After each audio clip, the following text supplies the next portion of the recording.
یہ حدیث سنیے، طبرانی کی روایت ہے، حضرت عثمان ابن ابی العاص رضی اللہ عنہ کہتے ہیں کہ رسول اکرم صلی اللہ علیہ وسلم نے فرمایا، کیا کہا کہ تفتح ابواب السماء نصف اللیل، آدھی رات کے بعد اللہ تعالیٰ آسمان کے دروازے کھول دیتا ہے۔ ایسے الفاظ ہیں، آسمان کے دروازے کھول دیے جاتے ہیں آدھی رات میں۔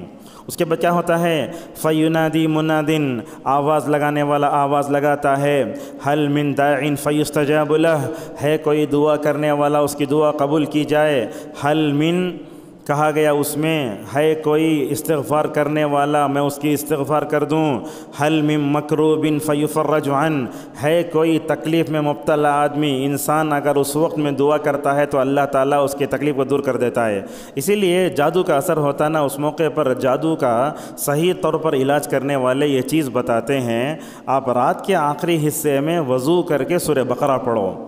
اس وقت ہوتا کیا ہے، ماشاءاللہ اس وقت میں قرآن کا اثر بڑا اچھا ہوتا ہے، جنات اور شیاطین سب دور رہتے ہیں، اور رات کے اس آخری حصے میں ماشاءاللہ دعا بھی قبول ہوتی ہے۔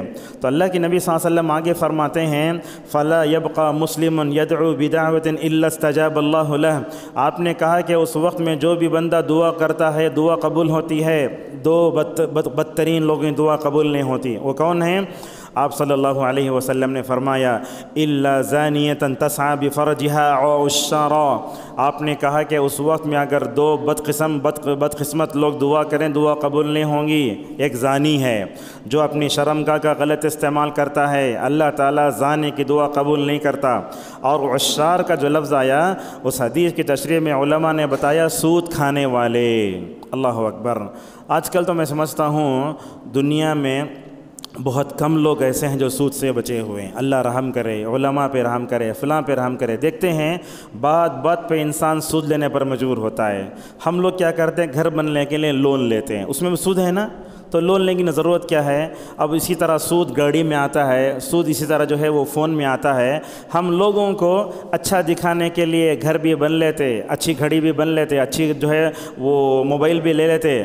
دنیا والوں کی عزت کب تک؟ اللہ نے اسی لیے کہا وَمَن يُهِنِ اللَّهُ فَمَا لَهُ مِن مُكْرِمٍ، اگر بندہ اللہ تعالیٰ کے سامنے گناہ کر کے اگر وہ گر جائے، دنیا کی کوئی طاقت اسے عزت دے نہیں سکتی۔ تو اس سے معلوم ہوتا ہے جو آدمی زنا کرتا ہے، زنا پر باقی رہتا ہے، سود کھاتا ہے، رشوت کھاتا ہے، اس کی دعا قبول نہیں ہوگی۔ اسی لیے اس حدیث تشریح میں لکھا علماء نے وَفِي هَذَا دَلَالَةٌ عَلَى عَدَمِ قَبُولِ دُعَاءِ الزَّانِي الَّذِي يَعْزِمُ عَلَى زِنَاهُ، کہا یہ حدیث دلالت کرتی ہے اس بات پر کہ اس زانی کی دعا قبول نہیں ہوگی جو زنا پر جو ہے مکمل طور پر اڑا ہوا ہے۔ آج کل دیکھو نوجوانوں کو، ان کا تعلق اللہ تعالیٰ سے بڑا کمزور ہے۔ کیسا ہے؟ وَإِنَّ أَوْهَنَ الْبُيُوتِ لَبَيْتُ الْعَنْكَبُوتِ کی طرح ہے ان کا تعلق، ان کو دعا کا بھی موقع نہیں ملتا۔ جمعہ کے دن دیکھتے آپ عوام میں خطبہ دینے جائیں گے، نماز ختم ہوتے ہی پونی مسجد باہر چلی آتی۔ بیٹھنے والے کون؟ جس کے دل میں اللہ کی محبت ہے، جو دیندار قسم کا ہے یا مسجد کا متولی ہے، وہ بھی چندہ بٹورنے کے لیے بیٹھتا ہے۔ ورنہ ائمہ کو بھی دیکھتے ہیں فوراً نماز پڑھے وہ صدری نکال لے فوراً بھاگتے رہتے ہیں۔ نہیں ہونا چاہیے۔ عالم دین جب ہوتا ہے تو اس پر جو ہے پورے لوگوں کی نظر ہوتی ہے، لہذا جمعہ کے دن یا وقت کی دعاؤں کی قبولیت کا وقت ہے، اس میں ہمیں ایسے کام نہیں کرنا چاہیے۔ اور اسی طریقے سے دعاؤں کی رکاوٹ میں